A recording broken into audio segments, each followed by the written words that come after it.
Sleep अपनिया, अपनिया हा शब्द Greek शब्द आहे. जेव्हा म्हणजे नथिंग आणि प्निया म्हणजे श्वसन, तेव्हा श्वसनासंदर्भातला हा आजार आहे. जेव्हा झोपेमध्ये श्वास तुमचा वारंवार अडकतो किंवा आणि त्या श्वास अडकल्या कारणाने तुम्हाला अचानकपणे जाग येते, म्हणजे डिस्टर्ब स्लीप असं ह्या आजाराचं एक श्वसनाच्या मार्गामध्ये अडथळे निर्माण झाल्यामुळे पुन्हा पुन्हा जाग येणे असा जो आजार आहे त्या आजाराला स्लीप अपनिया असं म्हणता येईल. आता स्लीप अपनिया हा 3 प्रकारचा असतो. एकतर ऑब्स्ट्रक्टिव्ह, सेंट्रल आणि तिसरा म्हणजे मिक्स्ड व्हरायटी. तर ऑब्स्ट्रक्टिव्ह स्लीप अपनिया म्हणजे काय, तर श्वसनाचा जो मार्ग आहे त्यामध्ये ठिकठिकाणी अडथळे निर्माण होऊ शकतात. आता हे अडथळे कुठल्याही कारणाने येऊ शकतात. लहान मुलांच्या बाबतीत जर आपण घेतलं तर अडिनॉइड्स किंवा टॉन्सिलायटिस सारखे काही आजार असतात, किंवा अडल्ट्सच्या बाबतीत म्हटलं तर सायन्युसायटिस सारखे वारंवार होणारा जो आजार आहे त्याच्यामुळे जी श्वसन नलिका आहे त्याच्यामध्ये अडथळे निर्माण होऊन तिथे ऑब्स्ट्रक्शन निर्माण होऊ शकतं. काही केसेसमध्ये जे आपले जबड्याचे किंवा जिभेचे जे स्नायू असतात त्यांना विकनेस आल्यामुळे हे स्नायू मागे खेचले जातात झोपेमध्ये आणि तो श्वसनाचा मार्गामध्ये अडथळे निर्माण होतात आणि अशामुळेही श्वास अडकतो. सिव्हिअर केसेसमध्ये हा श्वास अगदीच अडकतो की गुदमरल्यासारखं होऊन पेशंट्स रात्री झोपेतून वारंवार उठतात. हा श्वासमार्ग अडकल्यामुळे घोरणे हे महत्त्वाचे लक्षण सर्वात आधी या आजारामध्ये आपल्याला बघायला मिळतं. दुसरा जो प्रकार आहे सेंट्रल स्लीप अपनिया, तर त्याच्यामध्ये काही न्यूरोलॉजिकल कॉजेस आहेत जिथे श्वासमार्गाला न्यूरोलॉजिकलीच काही असलेल्या कारणांमुळे तो अडकतो आणि त्याच्यामुळे श्वास अडकणे आणि बाकीची सगळी लक्षणं दिसतात. आणि तिसरा मिक्स्ड व्हरायटी, ज्याच्यामध्ये ऑब्स्ट्रक्टिव्ह आणि सेंट्रल अशा दोन्ही प्रकारचे तुम्हाला अपनियाचं कारणं त्या ठिकाणी असू शकतात. आता ह्या आजाराबद्दल लक्षणं काय असतात, जर आपण बघितलं तर क्लिनिकमध्ये येणारा पेशंट सर्वप्रथम घोरणे ही कंप्लेंट घेऊन येतो आणि वारंवार स्लीप माझी डिस्टर्ब्ड असते असं तो सांगतो. दुसऱ्या दिवशी सुद्धा एनर्जेटिक वाटत नाही, अगदी सारखं सारखं झोपेची गुंगी येत असते असं देखील एक लक्षण पेशंट्स आपल्याला वारंवार सांगतात. त्याचबरोबर तिथे लॅक ऑफ कॉन्सन्ट्रेशन ही सर्वात मोठी कंप्लेंट घेऊन येतात आणि इतकं सगळे डिस्टर्ब स्लीप असल्यामुळे त्यांचा मूड हा सतत लो असतो. अशा प्रकारच्या लक्षणांनी पेशंट आपल्याकडे प्रेझेंट होतात. तेव्हा डिटेल क्लिनिकल जी हिस्ट्री टेकिंग जे आपण त्याला म्हणतो ते अशा वेळी खूप खूप महत्त्वाचं आहे.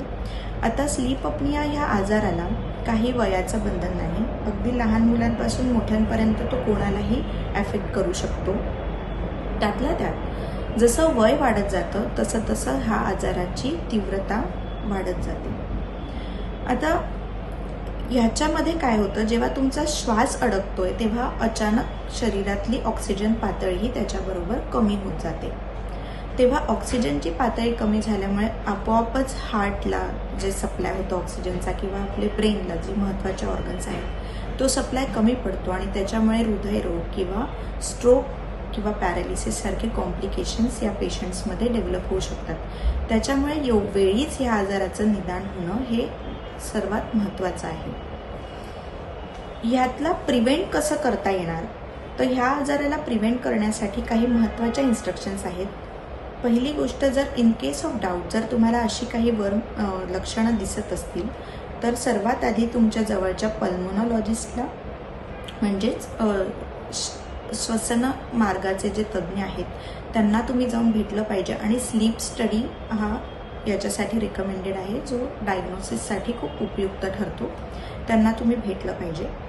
दुसरं म्हणजे याच्यात प्रिव्हेन्शन स्ट्रॅटेजीज अशा आहेत की मेजर ऑब्स्ट्रक्टिव्ह स्लीप अपनियामध्ये जो कॉज सांगितलेला आहे तो ओबेसिटी आहे. तेव्हा तुम्ही तुमच्या वजनावरती नियंत्रण करणे हे खूप महत्त्वाचं आहे.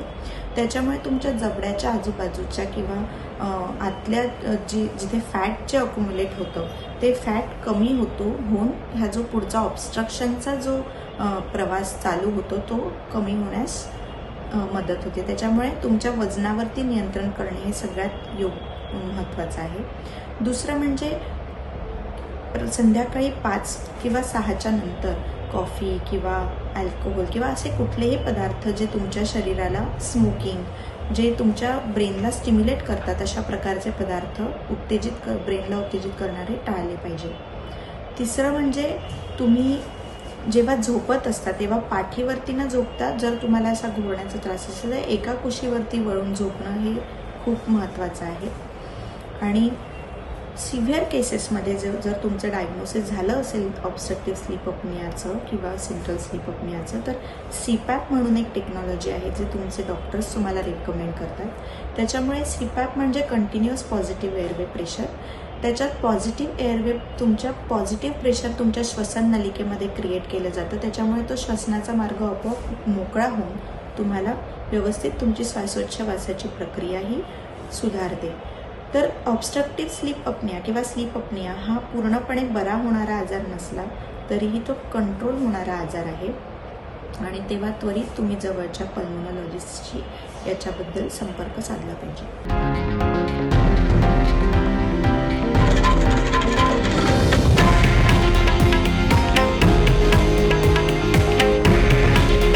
हे आहे देशातील नंबर 1 न्यूज नेटवर्क आणि आपण पाहत आहात TV9 मराठी.